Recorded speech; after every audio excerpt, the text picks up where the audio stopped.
Welcome to Daily Tube. Subscribe for more. Video by Fox News. A former U.S. Marine machine gunner who may have suffered from post-traumatic stress disorder burst into a Thousand Oaks bar packed with college students late Wednesday night, tossed a smoke bomb into the crowd and opened fire, authorities said. 11 people were killed, in addition to a sheriff's sergeant responding to the scene who was gunned down by the assailant minutes later. The Borderline Bar and Grill was hosting line dancing lessons for college students as young as 18 on Wednesday night. Crowds of young people, including parties for two women celebrating their 21st birthdays, were drinking and dancing when the crack of gunfire echoed through the cavernous room about 11:20 p.m. Terrified patrons scrambled for cover as bullets flew. Some crouched behind pool tables and in bathroom stalls, fumbling with phones as they tried to call and text their loved ones. Others used barstools to break second-story windows in an attempt to jump to safety. Nellie Wong's friends at Cal State Channel Islands in Camarillo had surprised her Wednesday night and taken her out to celebrate her 21st birthday. As the shooting started, she dived to the floor and hid behind a group of tables and barstools, squeezing her nose closed with her hand to avoid choking on the smoke. "I immediately stopped moving, stopped breathing," said Wong, who still wore a bright pink cowboy hat and a happy birthday sash. "Thank goodness, he didn't see me at all." The shooting left 12 people dead and 18 others injured, some who were hurt trying to escape. The severity of their injuries was not immediately known, fire officials said. The suspected gunman, Ian David Long, was found dead of a gunshot wound in a back room at the bar. The amount of blood inside the bar made it difficult to tell whether he shot himself or was killed by law enforcement, Ventura County Sheriff Jeff Dean said. Long, 28, lived in Newberry Park, 5 miles from the dance hall. He drove his mother's red Toyota pickup to the borderline and did not say anything before opening fire, a law enforcement official said. Long was a machine gunner in the U.S. Marine Corps, reaching the rank of corporal. He served a 7-month tour in Afghanistan during his nearly 5 years in the service, according to the Department of Defense. Neighbors on his manicured, leafy street said they suspected he had emotional issues. Deputies who were called to Long's home in April for a complaint of disturbing the peace said he was irate and was acting irrationally, Dean said. Mental health workers decided he did not meet the standard for an emergency psychiatric hold. Around 1:30 a.m. Thursday, dozens of people lined the sidewalk on Moore Park Road near the bar, their faces illuminated by flashing blue and red police lights. Employees and bar patrons huddled together, crying, hugging and asking each other whether there had been word on loved ones who were still inside. Thousand Oaks residents said the attack had shattered their view of the suburban area as safe. Several teenagers said their parents were comfortable sending them to Borderline, next to a golf course and the 101 freeway, because it was familiar and safe. "This is not something that happens in Thousand Oaks," said Captain Garo Kurijian of the Ventura County Sheriff's Department. "Thousand Oaks is one of the safest communities in the United States. For something like that to hit us on our doorstep is devastating. This is the second time this year Thousand Oaks has seen violence in a crowded area. In March, a man shot and killed his wife before attempting to shoot himself at the Thousand Oaks Mall. It doesn't matter how low your crime rate is, there's no way to process," Dean said. "There's no way to make sense out of the senseless." The Borderline, a barn-like bar with live music and dancing, is popular with college students and country music fans in Ventura County.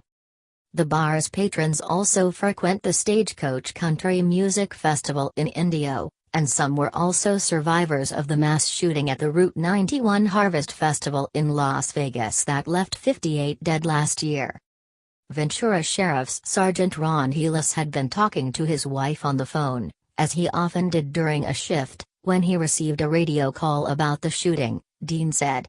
Before he rushed to the scene, he told her, "Hon, I got to go, I love you. I gotta go on a call." Helis and a California Highway Patrol officer were the first people to run into the bar, about 4 minutes after the first 911 call, Dean said. Helis was shot multiple times, almost immediately, and the CHP officer dragged him out of the building and away from the line of fire. Helis died early Thursday morning at a hospital, leaving behind his wife and a son. He was a 29-year veteran of the department who planned to retire in a year or two, Dean said.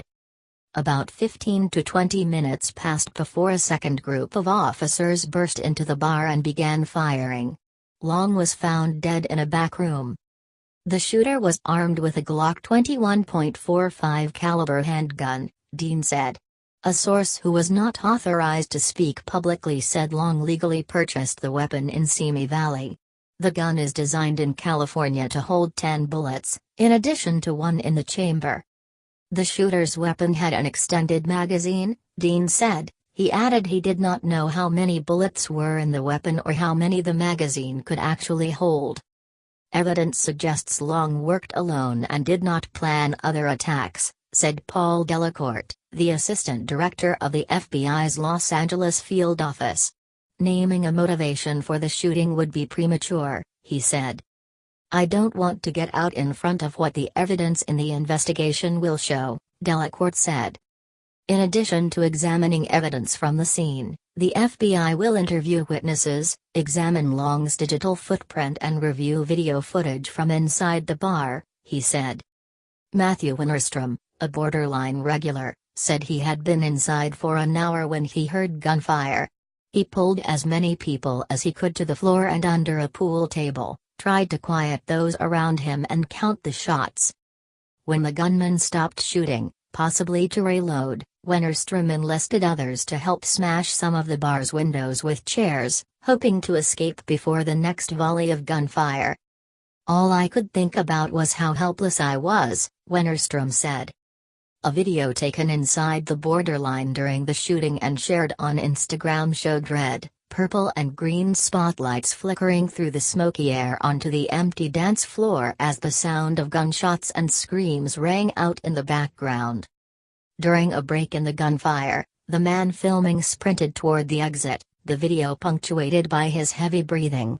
He shouted, "He's coming out this door," before making his escape. In the Instagram post, the man wrote that the gunman was shooting the wounded on the ground. Live updates: mass shooting at Thousand Oaks Bar. Large crowds formed outside the borderline early Thursday morning as friends and family arrived seeking news about their loved ones. Some made desperate phone calls, seeking information about people still inside. Others read out the names of their friends on live television interviews. Carl Edgar, 24, of Tarzana said he had about 20 friends inside the bar, where he is a regular. He tried to reach them early Thursday, but couldn't contact everyone. Edgar reasoned that they may have turned off their phones to be safe, he said. A lot of my friends survived Route 91, Edgar said. If they survived that, they will survive this. A hotline has been established for those seeking information about loved ones at 805-465-6650. A family reunification center also was established at the Thousand Oaks Teen Center, where Mayor Pro Tem Rob McCoy was seen around 3:30 a.m. McCoy embraced one couple as they walked up. Inside, he said, the mood was somber as loved ones waited for news. Adam Housley, who until 6 weeks ago was a national correspondent for Fox News, arrived at the Los Robles Regional Medical Center around 3:30 a.m., searching for his niece Alina, 18, a freshman at Pepperdine University. 4 hours after the shooting, when victims had been evacuated, Alina's Apple Watch and iPhone still showed that she was at the borderline. My gut is saying she's inside the bar, dead, Housley said. I am hoping I'm wrong. Housley said he knew the grim reality of being a journalist on the scene after a mass shooting, saying, "You just don't think that, same stupid quote, you just don't think it's going to happen to you." He learned hours later that Alina had been killed. In a statement, Housley said she was an incredible young woman with so much life ahead of her. Tim Dominguez, who has been going to Borderline for 16 years, said he wouldn't normally go on a Wednesday because it's college night. But his 26-year-old son wanted to go and shoot pool. Dominguez said they were preparing to leave when he heard shots and saw the bouncer collapse. Then the gunman turned and kept on shooting, firing rapidly toward a crowd of about 40 people on the dance floor, he said. He was good at it, Dominguez said, like he knew what he was doing. Dominguez said that as he and his son ran from the bar, they yelled for people to get down. Though both of them are safe, Dominguez is wrestling with what he could have done differently. I feel guilty that I left, he said. That guilt that I could have done something more. Times staff writers Ben Poston, Rong Gong Lin Tu, Alejandra Reyes Velarde and Sonali Kohli contributed to this report. I should fuck her in a Benz.